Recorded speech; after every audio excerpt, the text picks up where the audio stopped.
आज उत्तर से दक्षिण तक देश की विकास यात्रा में एक और अध्याय जुड़ रहा है। आज से मदुरई बेंगलुरु, चेन्नई नागरकोइल और मेरठ लखनऊ के बीच वंदे भारत ट्रेनों की सेवा शुरू हो रही है। वंदे भारत ट्रेनों का ये विस्तार, ये आधुनिकता, ये रफ्तार हमारा देश विकसित भारत के लक्ष्य की ओर कदम दर कदम बढ़ रहा है। आज जो 3 वंदे भारत ट्रेनें शुरू हुई हैं, इनसे देश के महत्वपूर्ण शहर और ऐतिहासिक जगहों को कनेक्टिविटी मिली है। टेंपल सिटी मदुरई अब आईटी सिटी बेंगलुरु से वंदे भारत के द्वारा सीधे जुड़ गया है। त्योहारों या वीकेंड पर मदुरई और बेंगलुरु के बीच आवाजाही के लिए वंदे भारत ट्रेन द्वारा काफी सुविधा होगी। साथ ही ये वंदे भारत ट्रेन तीर्थ यात्रियों के लिए भी बहुत कारगर साबित होगी। चेन्नई से नागरकोइल रूट की वंदे भारत से भी छात्रों को, किसानों को और आईटी प्रोफेशनल्स को बहुत लाभ होगा। जिन जगहों तक वंदे भारत एक्सप्रेस की सुविधा पहुंच रही है, वहां पर्यटकों की संख्या बढ़ रही है। पर्यटकों की संख्या बढ़ने का मतलब है वहां कारोबारियों, दुकानदारों की आय में बढ़ोतरी हो रही है। हमारे यहां रोजगार के नए अवसर भी तैयार हो रहे हैं। इन ट्रेनों के लिए देशवासियों को मैं बहुत बहुत बधाई देता हूं। साथियों, विकसित भारत के लक्ष्य को पूरा करने के लिए दक्षिण के राज्यों का तेज विकास बहुत जरूरी है। दक्षिण भारत में अपार प्रतिभा है, अपार संसाधन और अपार अवसर की भूमि है। इसलिए तमिलनाडु और कर्नाटका समेत पूरे दक्षिण का विकास हमारी सरकार की प्राथमिकता है। बीते 10 वर्षों में इन राज्यों में रेलवे की विकास यात्रा इसका उदाहरण है। इस साल के बजट में हमने तमिलनाडु को 6,000 करोड़ रुपए से ज्यादा का रेलवे बजट दिया है। ये बजट 2014 की तुलना में 7 गुना से अधिक है। तमिलनाडु में 6 वंदे भारत ट्रेन पहले से ही चल रही है। इन 2 ट्रेन के साथ ये संख्या अब 8 हो जाएगी। इसी तरह कर्नाटका के लिए भी इस बार 7,000 करोड़ से ज्यादा का बजट आवंटित हुआ है। ये बजट भी 2014 की तुलना में 9 गुना अधिक है। आज वंदे भारत ट्रेनों की 8 जोड़ियां पूरे कर्नाटका को जोड़ रही हैं। साथियों, पहले के मुकाबले कई गुना ज्यादा बजट ने तमिलनाडु, कर्नाटका समेत दक्षिण भारत के राज्यों में रेल यातायात को और मजबूत किया है। इन राज्यों में रेलवे ट्रैक्स बेहतर हो रहे हैं, रेलवे ट्रैक का इलेक्ट्रिफिकेशन हो रहा है, अनेकों रेलवे स्टेशनों का आधुनिकीकरण हो रहा है। इससे लोगों की ईज ऑफ लिविंग भी बढ़ी है और ईज ऑफ डूइंग बिजनेस में भी मदद मिली है। साथियों, आज मेरठ लखनऊ रूट पर वंदे भारत ट्रेन के जरिए यूपी और खासकर पश्चिमी यूपी के वहां के लोगों की भी खुशखबरी मिली है। मेरठ और पश्चिमी यूपी क्रांति की धरती है। आज ये क्षेत्र विकास की नई क्रांति का साक्षी बन रहा है। मेरठ एक और आरआरटीएस के जरिए राजधानी दिल्ली से जुड़ रहा है।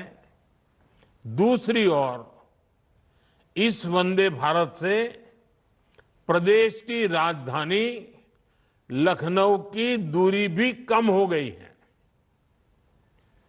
आधुनिक ट्रेनें, एक्सप्रेसवेज का नेटवर्क, हवाई सेवाओं का विस्तार, पीएम गति शक्ति का विजन कैसे देश के इंफ्रास्ट्रक्चर को बदलेगा, एनसीआर इसका उदाहरण बन रहा है। साथियों, वंदे भारत आधुनिक होती भारतीय रेलवे का नया चेहरा है। आज हर शहर में, हर रूट पर वंदे भारत की मांग है। हाई स्पीड ट्रेनों के आने से लोगों में अपने व्यापार और रोजगार को, अपने सपनों को विस्तार देने का भरोसा जगता है। आज देश भर में 102 वंदे भारत रेलवे सेवाएं संचालित हो रही हैं। अब तक 3 करोड़ से ज्यादा लोग इन ट्रेनों से यात्रा कर चुके हैं। ये संख्या वंदे भारत ट्रेनों की सफलता का सबूत तो है ही, ये आकांक्षी भारत की आकांक्षाओं और सपनों का प्रतीक भी है। साथियों, आधुनिक रेल इंफ्रास्ट्रक्चर विकसित भारत के विजन का एक मजबूत स्तंभ है। रेलवे लाइनों का दोहरीकरण हो, रेलवे लाइनों का इलेक्ट्रिफिकेशन हो, नई ट्रेनों को चलाना हो, नए रूट्स का निर्माण हो, इन सभी पर तेजी से काम हो रहा है। इस साल के बजट में 2.5 लाख करोड़ रुपए से ज्यादा बजट रेलवे को दिया गया है। हम भारतीय रेल को उसकी पुरानी छवि से निकालने के लिए उसे हाईटेक सेवाओं से जोड़ रहे हैं। आज वंदे भारत के साथ साथ अमृत भारत ट्रेनों का भी विस्तार हो रहा है। बहुत जल्द वंदे भारत का स्लीपर वर्जन भी आने वाला है। महानगरों में लोगों को उनकी सुविधा के लिए नमो भारत ट्रेन चलाई जा रही है और शहरों के भीतर ट्रैफिक समस्या से निजात के लिए जल्द ही वंदे मेट्रो भी शुरू होने जा रही है। साथियों, हमारे शहरों की पहचान उसके रेलवे स्टेशनों से होती रही है। अमृत भारत स्टेशन योजना से स्टेशन भी संवर रहे, शहरों को नई पहचान भी मिल रही है। आज देश के 1300 से ज्यादा रेलवे स्टेशनों को रिनोवेट किया जा रहा है।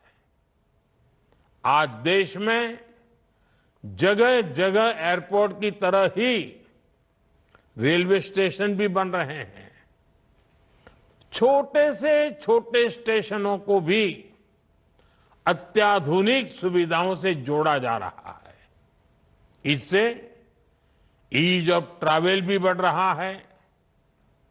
साथियों, जब रेलवेज, रोडवेज, वाटरवेज जैसे कनेक्टिविटी के इंफ्रास्ट्रक्चर सशक्त होते हैं तो देश सशक्त होता है।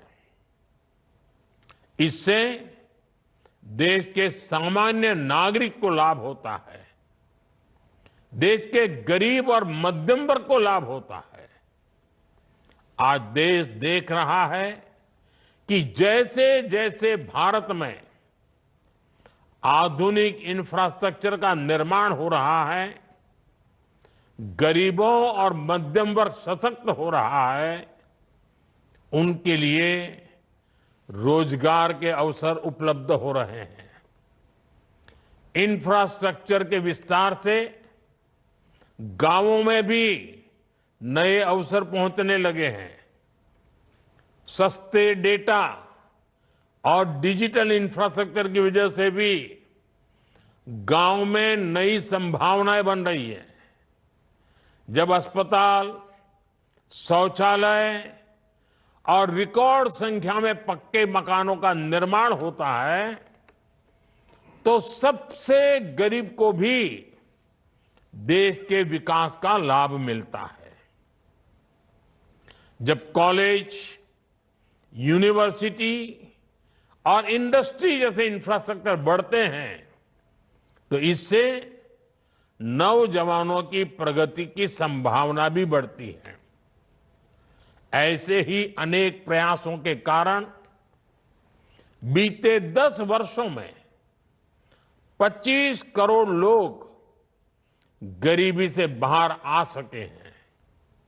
साथियों, बीते वर्षों में रेलवे ने अपनी मेहनत से दशकों पुरानी समस्याओं के समाधान की उम्मीद जगाई है, लेकिन अभी हमें इस दिशा में बहुत लंबा सफर तय करना है। हम तब तक नहीं रुकेंगे जब तक भारतीय रेल गरीब, मध्यम वर्ग सभी के लिए सुखद यात्रा की गारंटी नहीं बन जाती। मुझे विश्वास है देश में हो रहे इंफ्रास्ट्रक्चर का ये विकास गरीबी को समाप्त करने में बड़ी भूमिका निभाएगा। मैं एक बार फिर तमिलनाडु, कर्नाटका और उत्तर प्रदेश के लोगों को 3 नई वंदे भारत के लिए बधाई देता हूं। आप सबको बहुत बहुत शुभकामनाएं, बहुत बहुत धन्यवाद।